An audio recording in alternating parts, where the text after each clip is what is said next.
नमस्कार दोस्तों, हमारे मंथन चैनल में आपका स्वागत। आइए एक डिबेट और सुनते हैं सांजनी सर का। जानते हैं कि एवरी सैटरडे हम लोग जातक कथाओं पे सीरीज चला रहे हैं और जिसमें हम एक एक जातक कथा को सबके सामने लाने का प्रयास कर रहे हैं, जिससे कि सब लोगों को जातक कथाओं में क्या कहानियां हैं वो पता चल सके। साथ ही आज की डेट में जो तथाकथित हिंदू धर्म जो आपको सामने दिख रहा है, उसमें तरह तरह की रामायण महाभारत और पौराणिक कहानियां जो देखने को मिल रही है, ये कहानियां कहाँ से आई हैं, किस तरह से बुद्धिज्म की जातक कथाओं से प्रेरणा लेकर उनकी कहानियों को तोड़-मरोड़ कर किस तरह से लिख दी गई हैं और लोग जातक कथाओं को भूलकर ये जो तोड़-मोड़ कर कहानियाँ लिखी गई है, उसको ही समझ के खुद को हिंदू समझने लगे हैं। तो ये सारी चीज़ें आपको समझनी पड़ेगी क्योंकि कभी पूरे भारत के लोग बुद्धिस्ट हुआ करते थे।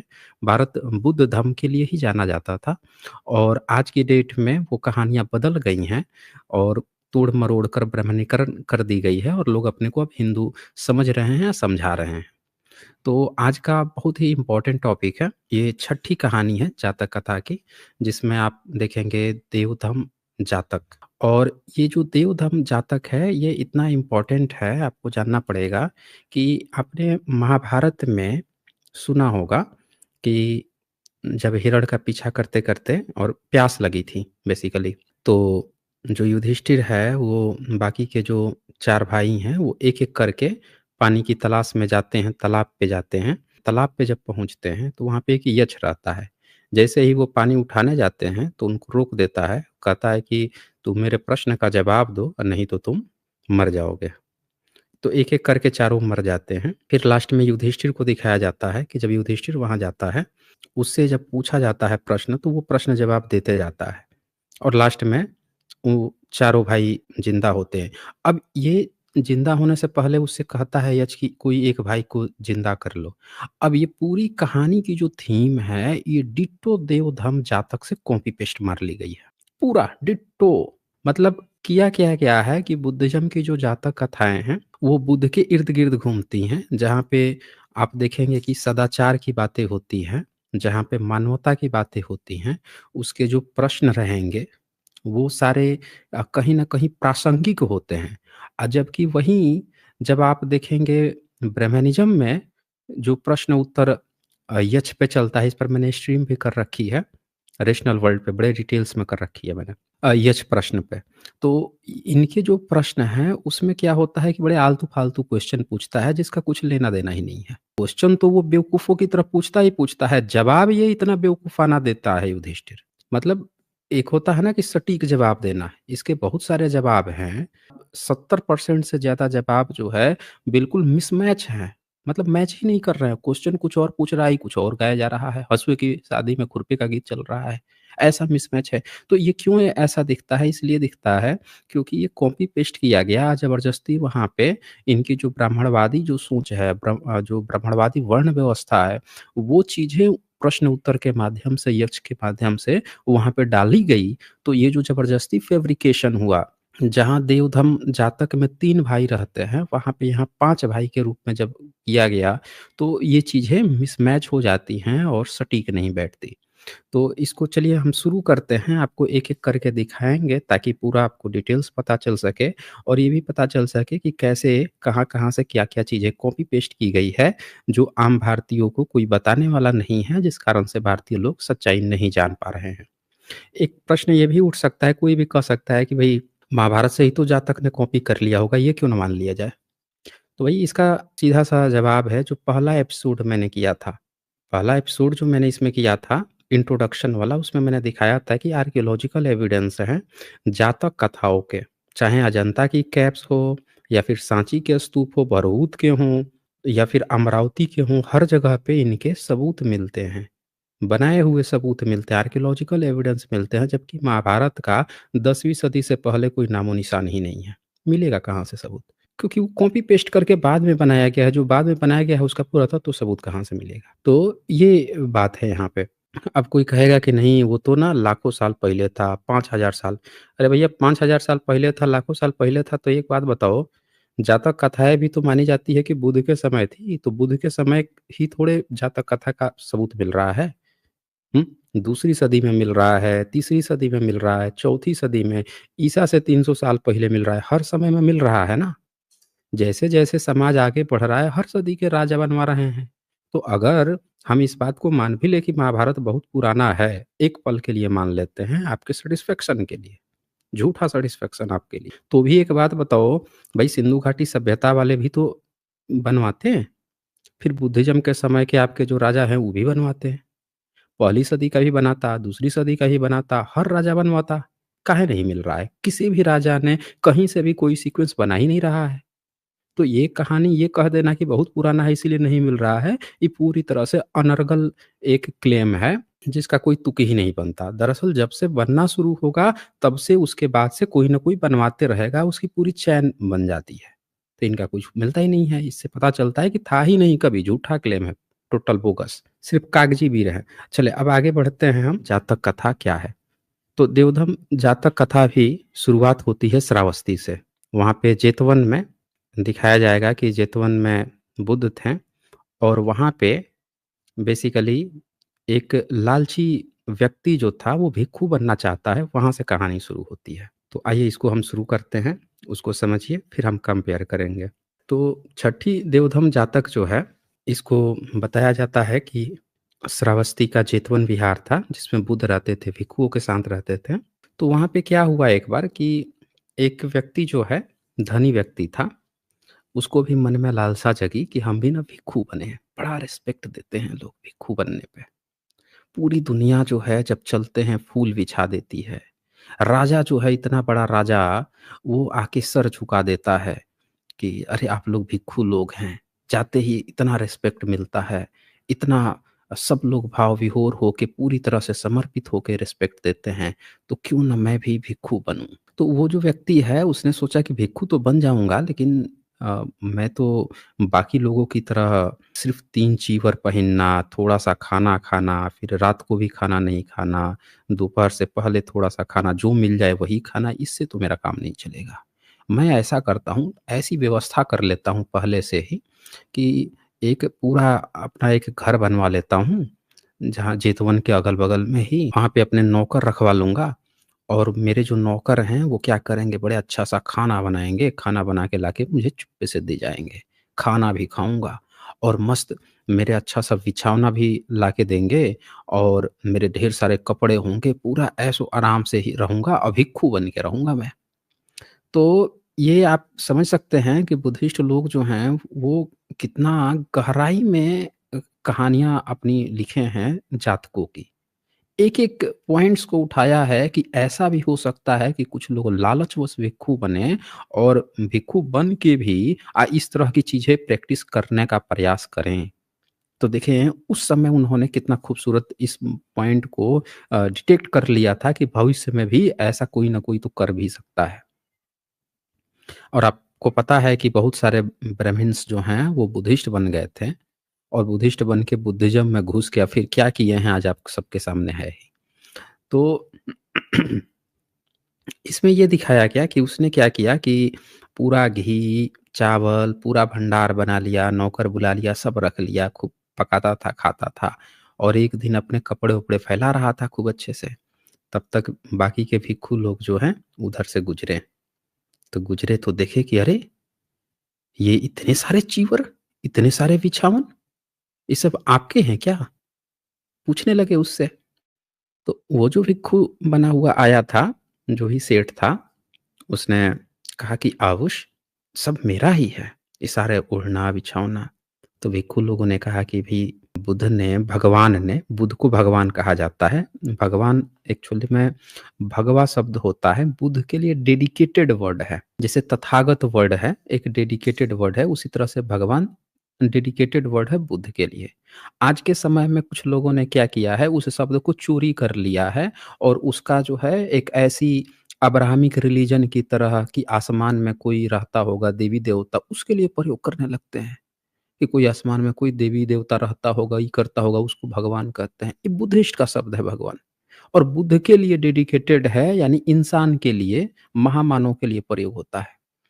तो अब यहाँ पे क्या होता है कि लोग कहते हैं कि उन्होंने तो सिर्फ़ कहा है कि भिक्षु लोग 3 चीवर रखेंगे और आप जो हैं आपके अंदर क्या लालच है? आप इतने सारे चीवर रखे हैं, बिछौना रखते हैं, ये रखते हैं, वो रखते हैं।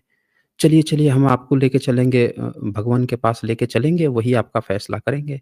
तो बुद्ध को भगवान भी कहा जाता था, शास्ता भी कहा जाता था। समझ रहे हैं ना? तो अब वो क्या करते हैं कि इनको लेके जाते हैं। आपको याद होगा कि जो अब्राहमिक लोग होते हैं, मुस्लिम्स जो होते हैं, उन लोग एक बड़ा शब्द बोलते हैं, खुदा न खास्ता। सुना है आपने? खुदा ना खास्ता। ये खास्ता जो शब्द है दरअसल इन्होंने शास्ता शब्द जो बुद्ध के लिए डेडिकेटेड वर्ड था वहाँ से उठाया है, खुदा ना खास्ता या ईश्वर या फिर महामानव। ऐसे उन लोगों का कहते थे लेकिन धीरे-धीरे उस चीज़ को हटा दिए। क्योंकि बुद्ध जो हैं पूरा आज का जो जितना भी पूरा वर्ल्ड में जितना धर्म आप देख रहे हैं, वो सब बुद्धिज़्म से बाद के हैं और सब लोगों ने इसी में से बहुत सारी चीज़ें सीखी हैं। तो ख़ैर आगे हम बढ़ते हैं यहाँ पे। तो अब यहाँ पे क्या होता है उसको पकड़ के ले जाते हैं बुद्ध के पास। तो बुद्ध पूछते हैं कि भैया ये क्या तुम लोग ये क्या इस इनको क्यों पकड़ के लाए हो भैया ज़बरदस्ती? तो लोग बोलते हैं उससे कि देखिए ना ये भिक्षु जो है पूरा हर चीज़ जो है बना के और वो करके रखा हुआ है। सम मतलब ढेर सारे कपड़े रखता है, बिछौने रखता है, बहुत सारे अनाज-वनाज रखा है और खाता है, पीता है, आराम से रहता है, कहता है भिक्षु हैं। तो बुद्ध पूछते हैं कि भिक्षु तू किस लिए बहुभांडिक हो गया? भांडिक जो भंडारा भंडार जो शब्द आप सुनते हैं बुद्धिज़्म का शब्द है, ठीक है ना? भंडार यानी कि किसी चीज़ का इकट्ठा करना, कलेक्शन करना। तो आपने आज भी अब भी आप सुनते होंगे कि भंडारा हो रहा है। सुने ना, वो बुद्धिज़्म का शब्द है। आज सारे के सारे अपने को हिंदू समझ के सब बुद्धिज़्म की ए टू ज़ेड चीज़ें प्रैक्टिस कर रहे हैं, शब्दावलियाँ वही उठा लिए हैं और सोचते हैं कि हम हिंदू बन के हिंदू अरे मुस्लिम आके हिंदू कहा है। सब के सब बुद्धिस्ट हैं, ए टू ज़ेड बुद्धिस्ट हैं। जितना जल्दी समझ जाएँगे उतना जल्दी जो है कल्याण हो जाएगा। अब यहाँ पे क्या होता है कि पूछते हैं बुद्ध उससे, तो ये अब आप सोचेंगे कि क्या वाक़ई में ऐसी घटना बुद्ध के साथ इस तरह की चीज़ें हो रही थी? तो मैं आपको फिर से बता दूँ कि जातक कथाएँ जो हैं, उस 2 तरह से लिखी जाती थी। एक पहले अ, एक माहौल क्रिएट किया जाता था कि क्या हो जब इस तरह की परिस्थिति हो और जब इनको बुद्ध के पास ले जाया जाएगा, तो बुद्ध उसको कैसे जवाब देंगे? और बुद्ध ने धम्मपद में जो बमन वग्गो है उसका आखिरी वाला जो सूत्र है उसमें एक बात साफ-साफ कही है कि बमन वही है जिसको अपने पूर्व जन्मों का ज्ञान हो। तो ये पूर्व जन्म का ज्ञान क्या होता है? क्या आपका पिछला जन्म? नहीं, बहुत गहरी चीज़ है। भिक्षु लोग बहुत सारे भिक्षु लोगों को भी बात नहीं पता है कि इसका क्या मतलब है। दरअसल इसका ये मतलब है कि आप उस कहानी को बनाना जानते हैं, जिस कहानी से आप किसी को प्रेरित कर सकते हैं। दरअसल वो जातकों की बात कर रहे हैं। हर एक भिक्षु का अपना आपका पूर्व जन्म क्या है? तो ये जातक कथाएँ बेसिकली पूर्व जन्म है। पूर्व जन्म मतलब क्या आपका पूर्व जन्म? नहीं। एक वो कथा की रचना करना जिसको पढ़ के, सुन के हज़ारों, लाखों लोग इंस्पिरेशन लें।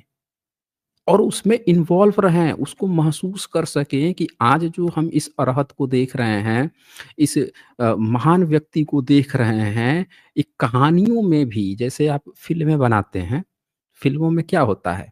डायरेक्टर है, तो डायरेक्टर क्या स्क्रीन पे जाता? नहीं, वो एक किरदार खड़ा करता है। कहीं से हीरो ले आएगा, कहीं से हीरोइन ले आएगा। देखिए निर्देशक, डायरेक्टर, निर्माता सब कहाँ पे हैं?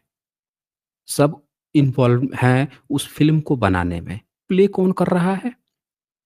एक्टर, एक्ट्रेस, उसके किरदार। तो क्या वो सारे किरदार जो हैं डायरेक्टर के, निर्माता इनके पूर्व जन्म के हैं? नहीं। उनके माध्यम से ये लोग अपनी कथा कहलवा रहे हैं। समझ रहे हैं ना? तो ठीक एग्ज़ैक्टली जातक कथाएँ यही हैं। बुद्ध के नाम पे, भिक्षु के नाम पे एक पूरी एक इमेजिनेशन क्रिएट की जाती है और फिर ये चूँकि ये दिखाया जाता है कि इनका किसी तरह से कनेक्शन चूँकि बुद्ध से या आज के अरहत लोगों से है, तो इससे लोगों में जुड़ाव महसूस हो जाता है और उसको समझ लेते हैं कि इन्हीं की बात चल रही है। ये दरअसल यहाँ पे है। ये पूर्व जन्म नहीं है, वो दरअसल वो कथानक है। तो अब यहाँ पे क्या होता है कि वो वही कहते हैं कि क्या तुम अपने वो क्या करता है, भिक्षु गुस्सा हो जाता है। ब धनी रहता है, शौक से आया रहता है। भिक्षु बनना उसका वो रहता नहीं है, वो तो सिर्फ़ एक शौक में आया रहता है। तो क्या करता है, पूरा अपना कपड़े फाड़ देता है, चीवर उतार देता है चड्डी पहन के खड़ा हो जाता है, मतलब चड्डी पर खड़ा हो जाता है। कहता है तो क्या ये पहन के रहूँ मैं? हैं? सिर्फ़ इसी पे रहूँ मैं? तो शास्ता बुद्ध समझ जाते हैं कि अभी ये नया-नया आया है, अभी इसको जानने समझने में समय लगेगा। तो फिर उसको सुनाते हैं, उसको कथा बताते हैं कि तूने क्या जल राक्षस बन के जो लोभ लालच तेरे अंदर था, वो तू क्या भूल गया?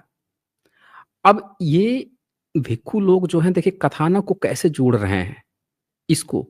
अब इसके लिए एक किरदार बुनी जाएगी पूरा, एक जल राक्षस यानी एक यक्ष की कल्पना की जाएगी और वहाँ से जोड़ा जाएगा कि तेरा जो आज चरित्र है, जो तू ये लालच दिखा रहा है, ऐसे लालच से रिलेटेड अब एक कथा सुनाई जाएगी और बताया जाएगा कि तू वैसा ही है।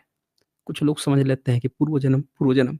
अरे ये कहने के लिए है पूर्व जन्म। एक कथानक रचा जा रहा है, ये दिखाने के लिए कि तेरे अंदर जो लोभ लालच है, वो एग्ज़ैक्टली इसी तरह से है।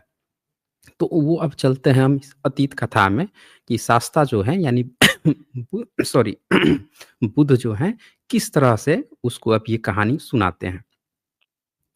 तो वो बोलते हैं अब देखिए यहाँ से अब कहानी जब शुरू होगी तो धीरे-धीरे आपको पूरा पैटर्न लगेगा कि देखिए कैसे महाभारत, रामायण की कहानियाँ जो हैं कॉपी पेस्ट मारी गई हैं। तो जैसा कि आप जानते हैं कि अतीत कथा अब बुद्ध से पहले की कहानी, समझ रहे हैं ना? अब अतीत में ले जाया जा रहा है, एक कहानी बनाई जा रही है उसको सुनाने के लिए। तो जानते हैं बनारस की कहानी शुरू होती है। तो वाराणसी जो था वहाँ पे ब्रह्मदत्त राजा था, सारी कहानियों में ब्रह्मदत्त राजा आता है। अब उसके जो बीवी थी ब्रह्मदत्त की, उसके यहाँ बोधिसत्व पैदा हुए। उनका नाम रखा गया महिषास। महिषासुर मत समझ लीजिएगा, महिषास कुमार। अब वो राजा था, राजा का बेटा का नाम क्या है? कुमार। अभी भी आप देखेंगे तो जो नॉर्थ इंडिया में नॉर्थ इंडिया का जो बेल्ट है, उसमें विशेषकर बिहार, झारखंड, यूपी के कुछ हिस्से, अगर आप ध्यान से देखेंगे तो वो लोग कुमार लगाते हैं आज भी। प्रॉपर बुद्धिज़्म की प्रैक्टिस। वो चाहे जनरल वर्ग से हो तो, ओबीसी से हो तो, एससी-एसटी से हो तो कुमार लगाते हैं। और वही जब दूसरे स्टेट में आप जाइएगा तो कहेंगे ये सब एससी है, कोई सरनेम नहीं है ना, ये ब्राह्मणवादियों ने खेला किया है।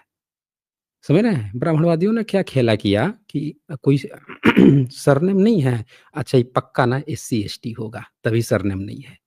मतलब जो बुद्धिस्ट है वही कुमार लगाते थे। आज जितने लोग भी कुमार लगा रहे हैं, कुमारी लगाते हैं लड़की के लिए सब बुद्धिस्ट हैं। चाहे वो जनरल वर्ग से अपने को जनरल में काउंट कर रहा है, ओबीसी में काउंट कर रहा है, एससी में, एसटी में, सब के सब पूरा बुद्धिज़्म आज भी फॉलो कर रहे हैं। बस दिखावे के लिए आज़ादी के बाद से सरकार ने जो हिंदू का टैग लगाया है वो पकड़ के घूम रहे हैं। तो क्या नाम रखा गया? राजकुमार का नाम महिषास कुमार और इसी कुमार से बनता है राजकुमार। यानी राजा का बेटा होगा तो उसके आगे क्या लग गया? राजकुमार। नहीं तो कुमार मतलब सारे बुद्धिस्ट। दूसरा बेटा हुआ, उसका नाम था चंद्र कुमार। लेकिन चंद्र कुमार जो था बड़ा चंचल था। जो बोधिसत्व हैं उनका छोटा भाई चंद्र कुमार बड़ा चंचल था। कूद-फान करता था, कूद-फान करते-करते अपनी माताजी पे ही कूद-फान कर रहा था, उसकी माताजी मर गईं। मर गईं तो राजा अब राजा की पटरानी नहीं रही, तो राजा था दूसरी शादी कर लिया। अब एक दूसरी पटरानी बनाई गई, पटरानी बनी तो ऑफ़ कोर्स फिर से बच्चा हुआ एक, तो फिर से बच्चा हुआ उसका नाम रखा सूर्य कुमार। तो जो तीसरा बच्चा था वो हो गया सूर्य कुमार और उसको उसको भी लड़का हुआ। अब राजा बहुत खुश हुआ, गया अपनी पत्नी से नई पत्नी थी, बहुत खुश हुआ बोला कि देवी बुद्धिज़्म में औरतों को देवी कहा जाता है। आज भी देखिएगा कि जितने भी महिलाएँ हैं भारत की, वो देवी लगाती हैं अपने को, क्योंकि वो सब के सब बुद्धिस्ट हैं। ज़बरदस्ती हिंदू कहलवाया जा रहा है आपको। सब हम सब का ज़बरदस्ती जो है धर्म परिवर्तन करके हिंदू कहलवाया जा रहा है। देखिए यहाँ पे क्या कहता है देवी, आप ना हमसे एक वर माँगिए, मैं बहुत खुश हूँ। तो वो जो उसकी पत्नी थी, वो बोलती है कि कोई बात नहीं, मैं इस वर को सँभाल के रखती हूँ, जब ज़रूरत पड़ेगा तब मैं माँग लूँगी। अब आपको याद आ रहा होगा कि कहीं ये रामायण वाली तो बात नहीं चल रही है। नहीं दोस्तों, आपको याद होगा रामायण महाभारत दोनों में वनवास है। ये वनवास वाली कहानी जो होती है ना, उसके लिए पहले कथानक होना ज़रूरी है कि लड़के जो हैं जंगल में कैसे जाएँगे राजपाट छोड़ के। समझ रहे हैं ना? तो यहाँ पे कथानक अभी चल रहा है। अब क्या होता है, वो जो महिला है, वो वो कर लेती है कि हम बाद में माँगेंगे। अब लड़का बड़ा होता है। लड़का बड़ा होता है तो उसके मन में अब लोभ लालच आता है। दूसरी पत्नी रहती है। पहली पत्नी से 2 बच्चे हैं। अब इसके मन में लालच आता है तो क्या कहती है कि आपने मुझसे ना कहा था वर के लिए, प्रॉमिस किया था ना, तो मैं ना वर माँगना चाहती हूँ। तो राजा बोला कि अच्छा, माँग लो। तो कहती है कि मेरा जो पुत्र है सूर्य कुमार, उसको तुम राजा बना दो। मैं पूरा राज्य जो है उसके लिए माँगती हूँ।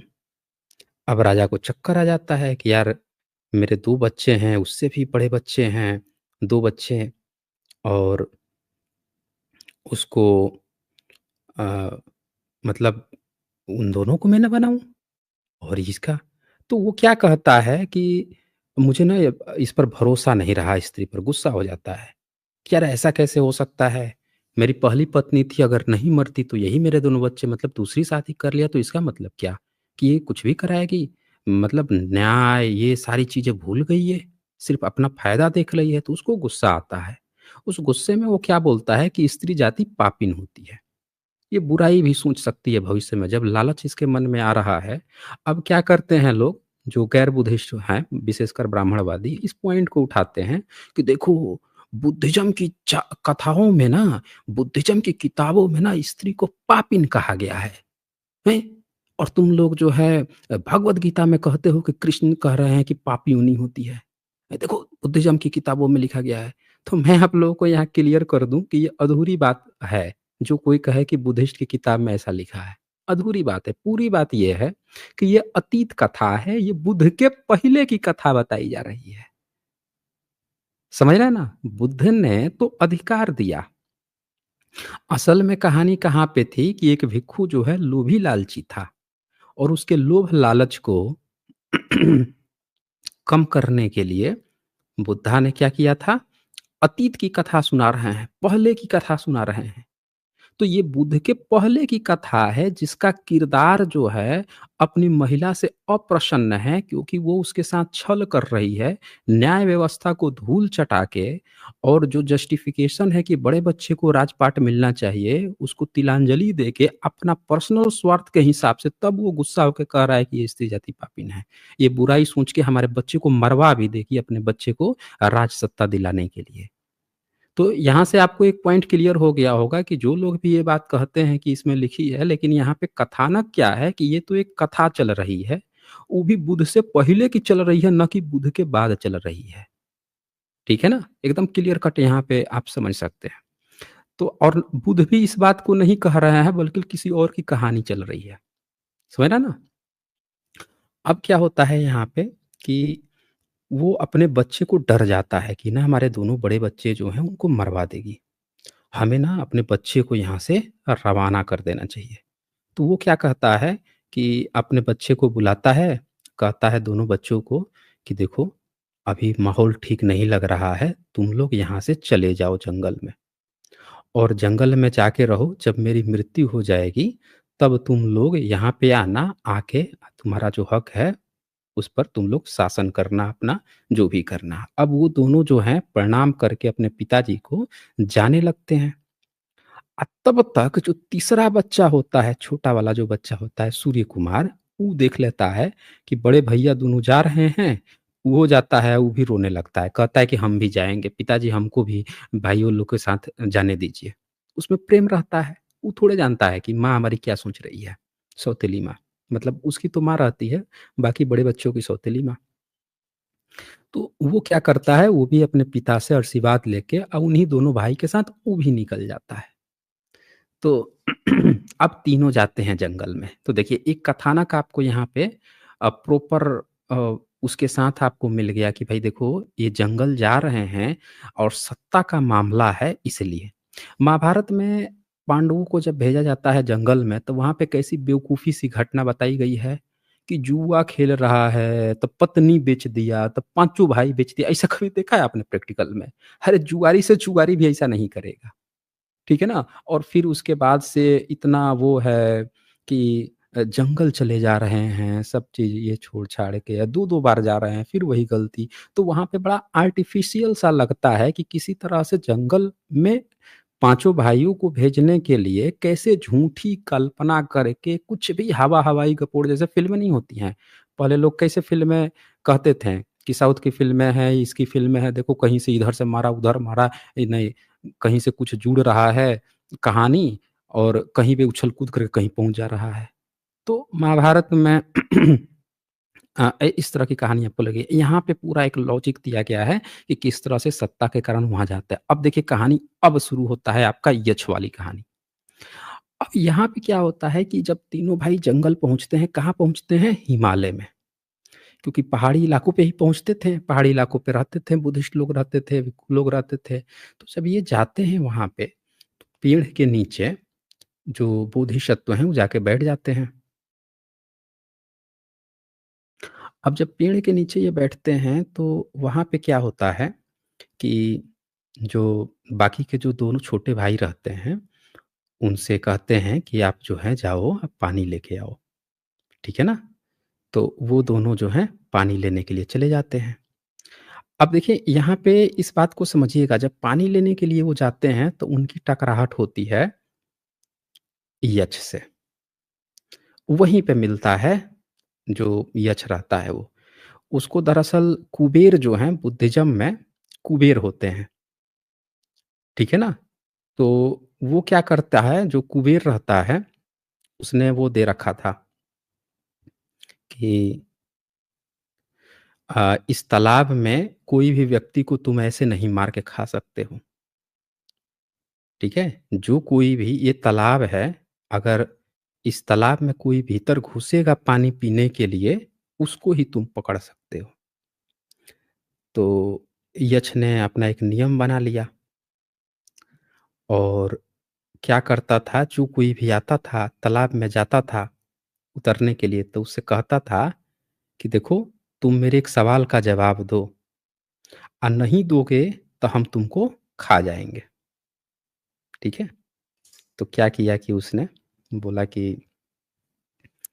बताओ देव धर्म क्या होता है? अब देखिए यहाँ पे इस बात को समझिएगा, देव धर्म।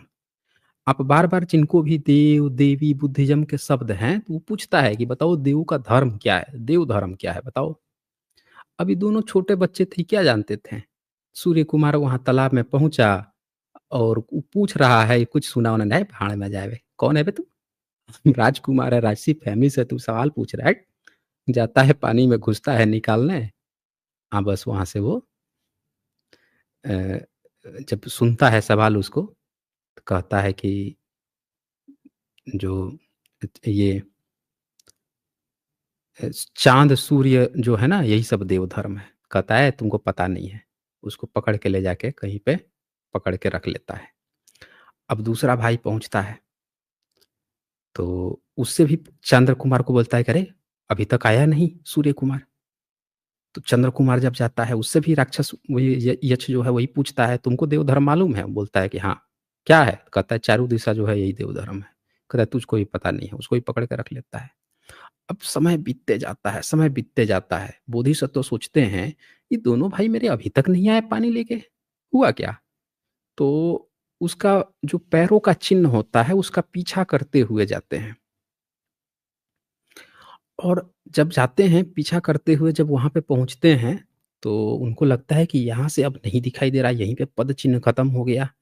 अब वो अपना तलवार, तीर, कमान सब निकाल-उकाल के तैयार हो जाते हैं कि अगर कोई है, तो अब लड़ाई होगी मुझसे। अब वो जो जल राक्षस है, वो आता है। इंसान देखता है कि अरे! ये तो तीर धनुष सब लेके आ गया, ये तो मार-वार देगा।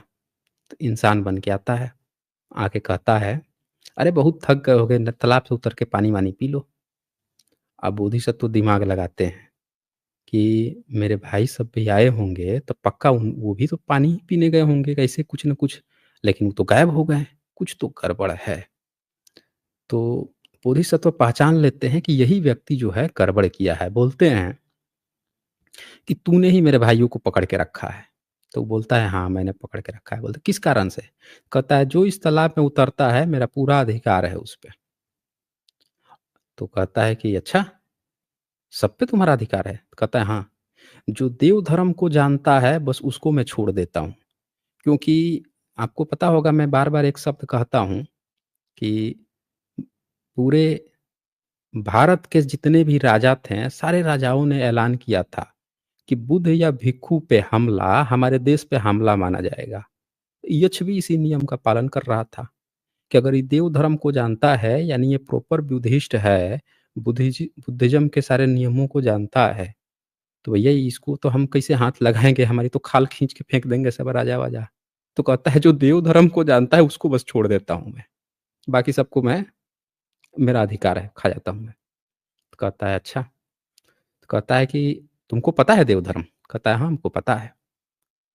तो कह रहा है कि तो सुनाओ मुझे। तो कहते हैं बोधिसत्व कि सुनाऊँगा, बिल्कुल सुनाऊँगा, लेकिन मेरा ना शरीर साफ़ नहीं है, बहुत दिन से चल के आया हूँ, तो मुझे थोड़ा शरीर साफ़ नहीं है, अब ऐसे कैसे सुनाऊँगा मैं? तो कहता है कि अच्छा चलिए, ले जाता है, बोधिसत्व को नहलाता है, खिलाता-पिलाता है, फूल-वूल लाता है, सुगंधि लेप-वेप करके खूब बढ़िया से करके आसन बना के बैठाता है। कहते हैं उसको यक्ष को कि तुम भी बैठो यहाँ, बगल में मेरे पास बैठो, उसको बैठा लेते हैं। तो उसके बाद से उसको कहते हैं अब ध्यान से तुम कान लगा के अब हम तुमको सुनाते हैं गाथा। तो यहाँ पे वो सुनाते हैं हिरि ओत संपन्ना शुक धम्म सम्माहिता संतोष पुरुषा लोके देव धम्मति उच्चरे। तो ये एक जो सूत्र है इससे ही पूरा का पूरा वो एक्सप्लेनेशन मिल जाता है। कहते हैं कि लज्जा और निंदा भय से युक्त, शुभ कर्मों से युक्त लोगों का शांत और सतपुरुष देवधर्मा कहते हैं। अब ये देखने में तो बड़ा सिंपल सा वर्ड लग रहा है, लेकिन ये बहुत बड़ा मैसेज देता है बेसिकली। समझ रहे हैं ना? लज्जा कैसे आती है? अब आगे आप पढ़ेंगे ना बड़े डिटेल्स में बताते हैं। लज्जा कैसे आती है? निंदा भय क्या है? किन कारणों से होता है? इतनी डेप्थ में है ये, इतनी गहराई में बताया गया है कि लज्जा जो है और निंदा भय जो है, किस तरह से आपको बहुत सारी चीज़ों से बचा लेती है। जैसे एक एग्ज़ाम्पल दिया गया है कि कोई व्यक्ति जो है, अगर उसको गलत काम कर रहा है, तो उसको अगर लज्जा आ रही है, उसको पता है कि ये देव धर्म यानी बुद्धिज़्म के अनुगत नहीं है, हमको तो शर्म आ रही है इस काम करने में, हमसे नहीं हो पाएगा। लज्जा अगर आ रही है, क्योंकि वो देव धर्म को जान रहा है, वो नहीं कर पाएगा, तो वो गलत काम करने से बच जाएगा। निंदा भय कि अगर मैंने ये काम किया और ये काम करने के बाद से बाकी के भिक्षु लोग जो हैं, बाकी के बुद्धिस्ट लोग तो मेरी निंदा करेंगे कि ये तो हमारे धर्म के अनुकूल ही नहीं है, ये तो गलत चीज़ है।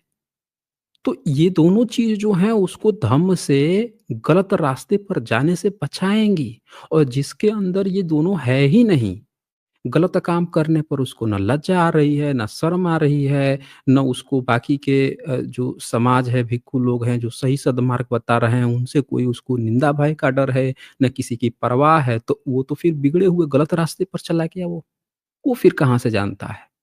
तो इसको बड़े डिटेल्स में वो समझाते हैं, बताते हैं, और इसको वो बड़े ध्यान से, चाव से सुनता है। देखिए एक-एक शब्द यहाँ बताते हैं। हीरि ओत संपन्ना का अर्थ है हीरि यानी लज्जा। उत्प का मतलब है निंदा भय युक्त। कायिक दुराचार आदि जो लज्जा मानता है ये, तो बहुत डिटेल से है, मैं उसमें नहीं जाऊँगा, मैं आपको सिंपली कहानी सुना रहा हूँ और बड़ी गहराई से एक-एक शब्द ये इसमें बताते जाते हैं। जो पाप कर्म करता है, अंधे मूर्खों का काम है, उसको ये सारी चीज़ें फिर आगे ये बताते हैं, दूसरा ये बोलते हैं, गर्हिष्यति तविच्छु अशुचि नागरिको यथा विविज्यतो सीलवन्ते ही कथ भिक्खु करिष्यसि। विज लोग तेरी उसी प्रकार निंदा करेंगे। अब यहाँ पे देखिए ये जो विज शब्द लिखा हुआ है, विज्जू, विज, यही आज की डेट में इन लोगों ने द्विज बना लिया है, ब्रह्मनिज्म ने। समझ रहे हैं? विज लोग तेरी उसी प्रकार निंदा करेंगे जैसे नागरिक लोग गंदगी की सच्चरित भिक्षुओं द्वारा छोड़ दिए जाने पर, हे भिक्षु तू कैसे करेगा? सच्चरित भिक्षुओं द्वारा, यानी आप कोई गलत काम कर रहे हैं तो जितने भी सच्चरित भिक्षु हैं आपको छोड़ देंगे, आप अकेले हो जाएंगे। विज लोग यानी जो भी बुद्धिस्ट को मानने वाले लोग हैं वो आपकी निंदा करेंगे अगर किसी भी तरह का आप गलत काम कर रहे हैं तो ये बहुत डिटेल्स में सारी चीज़ें उसको बताता है। जब ये अच्छे से समझ लेता है, मैं आपको डिटेल्स में नहीं जाऊँगा क्योंकि मैं आपको सिर्फ़ कहानी बता रहा हूँ कि मूल इसमें क्या है। तो इसको जो है अच्छे से जब वो सुनता है, समझता है और सुन के समझ के कहता है कि हमको जो है ये सारी चीज़ें जो हैं समझ में आ जाती है। ये देखिए बहुत डिटेल्स में इसमें दिया गया है। तो अब ये सारी चीज़ें इसमें कितने तरह के लोक होते हैं, स्कंद लोक है, आयतन लोक हैं, 18 लोक हैं, 18 धातु लोक हैं, संस्कार लोक हैं, स्कंद लोक है, लोक, परलोक, देवलोक, मनुष्य लोक, सत्व लोक, सारी चीज़ें बड़ी डिटेल से बताई गई है। इसमें कोई आसमानी नहीं है, सब यहीं पे है। तो जब 78 निकाय की अठकथा में ये सारी चीज़ें दी गई है। फिर यहाँ पे कहता है यावता चंदिम सूर्या परिहरन्ति दिशा भंति विरोचना ताव सहस्धा लोको एथते वतति वसो। जहाँ तक चंद्रमा तथा सूर्य घूमते हैं, प्रकाश से दिशाओं को प्रकाशित करते हैं, वहां तक सहस्त्र लोक हैं और इस सारे लोक पर तेरा वश है। ब तो ये सारी चीज़ें इसमें बताई जा रही है। इन्हीं सारी चीज़ों को उठा के आप ब्रह्मनिज़्म को अगर आप देखेंगे, तो उसने क्या किया है कि बुद्धिज़्म को जहाँ-जहाँ नहीं समझा, उसी को ही देव, देवी, देवता, लोक, परलोक, आसमानी बना के पेश कर दिया। अब यहाँ पे वो बताते हैं कि जो देव हैं, वो 3 तरह के होते हैं। सब पूरा डिटेल्स बोल दिए ना, वो देव धर्म के बारे में पूछा, एक-एक चीज़ एक्सप्लेन करके बता दिए। देव कितने तरह के होते हैं? 3 तरह के। एक सम्मुति देव, दूसरा उत्पत्ति देव, तीसरा विशुद्धि देव। अब जो सम्मुति देव हैं, ठीक है? वो कौन है? तो सम्मुति देव वो होते हैं जो राजा लोग हैं, राजकुमार हैं, उनको लोग देव कह के पुकारते हैं। समझ रहे हैं ना? जैसे सम्राट अशोक लिखते थे देवान पिया, देव वगैरह। फिर देवलोक में उत्पन्न देव, उनको कहते हैं उत्पत्ति देव। यानी कि जो लोग पहले से ही जो पुरखे हैं, जो मर चुके हैं, उनको कहा जाता है कि ये लोग उत्पत्ति देव हैं। क्षीणाश्रव देव, इसमें कौन आते हैं? तो इसमें बुद्ध आएँगे, भिक्षु लोग आएँगे, ठीक है? विशुद्धि देव ऐसा भी कहा गया है, सम्मति देव है राजा, महाराजा, रानियाँ, उत्पत्ति देव है भूमि के देवों के आरंभ से ऊपर, विशुद्धि देव हैं बुद्ध, प्रत्येक बुद्ध, क्षीणाश्रव, इन देवों के देव हैं देवधर्म। अब इसमें आपने सुना होगा कि देवों के देव महादेव आपको लोग कहते हैं। नहीं दोस्तों, देवों के देव कौन हैं? तो इन जो बुद्धिज़्म के नियमों को मानता है यानी देव धर्म को मानता है, उसको कहा गया है इन देवों के देव हैं देवधम। समझ रहे हैं?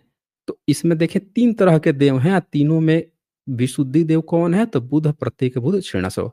तो पूरा एक-एक करके वो डिटेल से बताते चला जाता है। अब ये सारी चीज़ें सुन के जो यक्ष रहता है, भौचक रह जाता है। कहता है कि यक्ष इस धर्म देशना को सुन प्रसन्न हुआ और बोधिसत्व से बोला, पंडित मैं तुम पर प्रसन्न हुआ हूँ। एक भाई को लौटा देता हूँ, बोलो किस भाई को लाऊं? कहता है छोटे भाई को लाओ। पूछता है वो कि पंडित तू देव धर्म, अब पंडित का मतलब क्या है? पंडित किसको कहा जाता था? पंडित कहा जाता था तो वो राजकुमार। ये जो जवाब दे रहा है महिष कुमार, वो तो राजकुमार है लेकिन उसको पंडित कह रहा है, क्यों? क्योंकि जो बुद्धिज्म का ज्ञानी होता था उसी को पंडित कहते थे। तो कहता है तू देव धर्मों को केवल जानता भर है, उसके अनुसार आचरण नहीं करता। मैंने तुझसे कहा कि एक भाई को जिंदा कर लो, तो तू तो अपने तुम्हारा जो खास भाई था चंद्र कुमार, उसको भी जिंदा कर सकता था। हैं? तू अपने सौतेले भाई को जिंदा करने की बात कर रहा है। तो कहता है कि मैं देव धर्मों को जानता हूँ, उसी के अनुसार आचरण करता हूँ।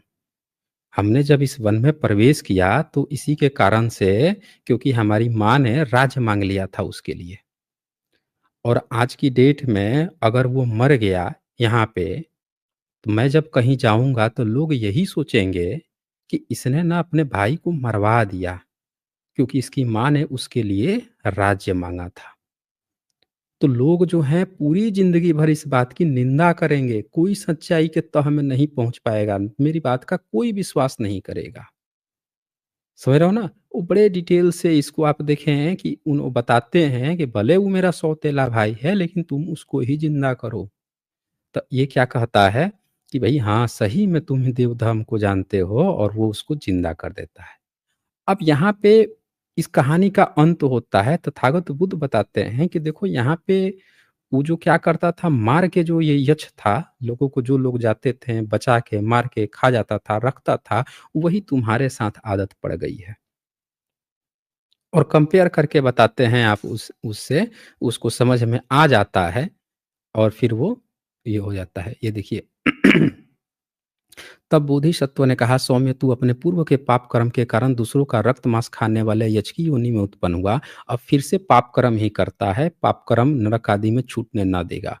अब से तू पाप कर्म को छोड़कर, यहाँ ही सब नरक उरक का मतलब कोई आसमानी ब्राह्मणिज्म वाला नहीं है, सब इसी धरती का है, शब्दावलियां हैं बस। बोधिसत्व उस यक्ष को दमन कर सके, उस यक्ष का दमन कर यहीं यक्ष की रक्षा करने लगे। फिर एक दिन नक्षत्र देखा, उनको पता चल गया कि, और फिर वो पिता के जब पता चला कि मर गए हैं, तब वो वहाँ पहुँचते हैं, राज्य ग्रहण किया, और चंद्र कुमार को और सूर्य कुमार दोनों को सेनापति बना दिए। फिर वहाँ पे एक रमणीय स्थान पर मंदिर यानी आयतन बनवा दिए। समझ रहे हैं ना? यहाँ पे ध्यान से देखिएगा, इसमें क्या बता रहा है, मंदिर यानी आयतन बनवा दिए, बुद्धिस्ट का। यानी बुद्धिज़्म में ये सारी चीज़ें बनती आ रही थी, जातकें जब लिखी जा रही थी, तब भी बुद्धिस्ट के धार्मिक स्थल बनाए जा रहे थे, बोधिसत्व थे, आप देखिए। इसीलिए मैं कहता हूँ कि भारत में जितनी भी धार्मिक शिल्प कलाएँ हैं, बुद्धिज़्म से पहले जातक कथाएँ, अतीत कथाओं में भी बनाने की बात आ रही है, बोधिसत्व बनवा रहे हैं। तो फिर इसके बाद से वही बोलते हैं कि इसमें जो है वह बहुभांडिक भिक्षु है, जो उदक राक्षस था। ये जो यहाँ पे बचा-बचा के खाना जो भिक्षु रख रहा था, ये वही यक्ष राक्षस, जल वाला राक्षस, वही वाला इसके अंदर आदत है। सूर्य कुमार आज के आनंद हैं, चंद्र कुमार सारिपुत्र हैं, अब महिषास कुमार ज्येष्ठ भ्राता तो मैं ही था। तो ये कह के जो है बुद्ध इस कहानी को ख़त्म करते हैं। यहाँ से ये क्या सबक मिलता है कि कोई भी चीज़ जो है लालच नहीं करना चाहिए, ठीक है ना? देव धर्म बहुत बड़ी चीज़ है। जिसको सुन के वो उस समय जो जल राक्षस था, वो भी हतप्रभ रह गया कि इतनी गहराई में इतनी सारी चीज़ें हैं, अब मैं कहाँ लोभी लालची बने घूम रहा हूँ।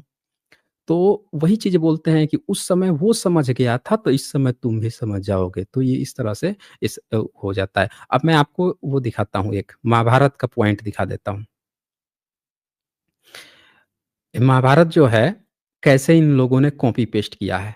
महाभारत के वन पर्व में चैप्टर 312 है, 312 और 313।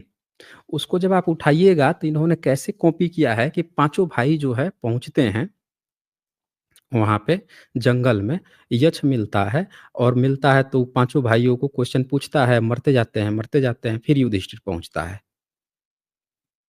इस प्रकार निश्चय करके युधिष्ठिर जल में उतरे, पानी में प्रवेश करते ही उनके कानों में आकाशवाणी सुनाई दी। राजकुमार, मैं सेवार और मछली खाने वाला बगुला हूँ।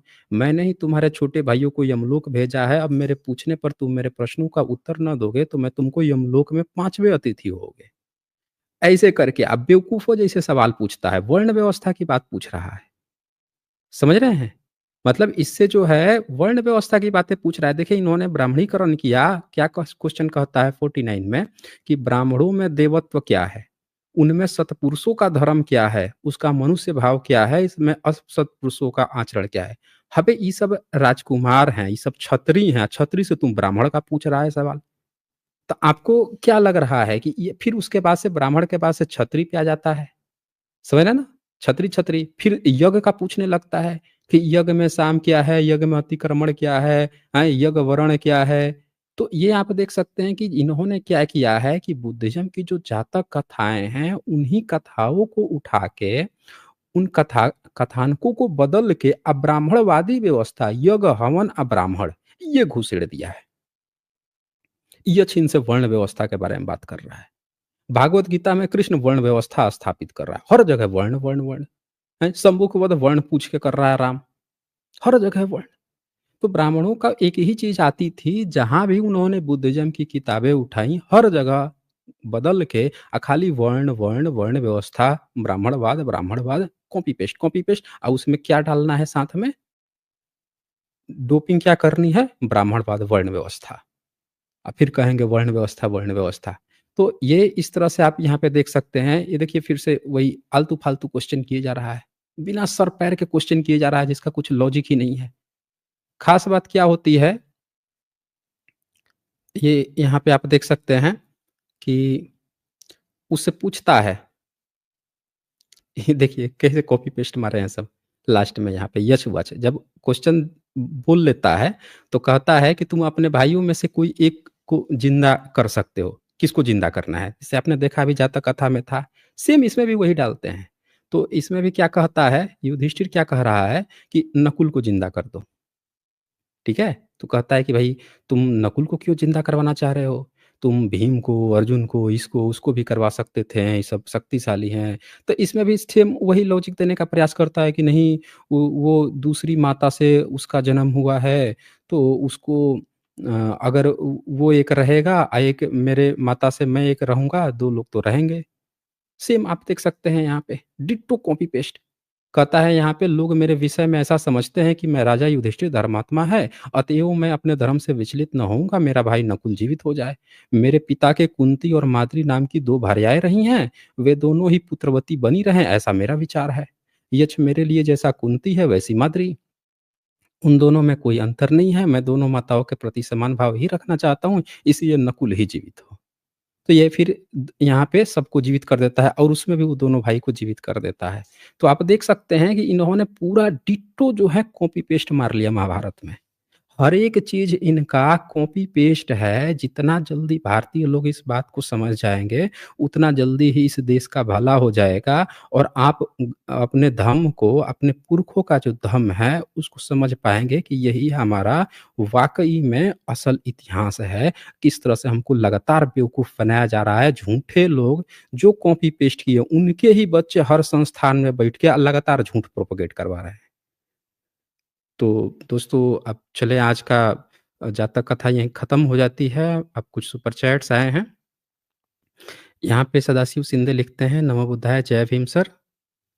आज ही धम्मपद की किताब मिली, आपका बहुत-बहुत धन्यवाद। मैं आपको नहीं बता सकता हूँ मैं कितना खुश हुआ।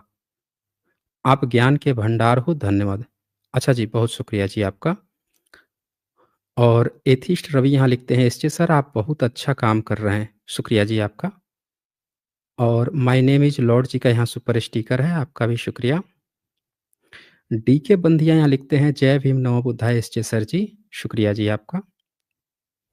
बलबीर सिंह यहाँ लिखते हैं, रिस्पेक्टेड एसजे सर, इन टुन्नियों ने कभी जातक कथा पढ़ी हो तो हिस्ट्री पता चलेगी।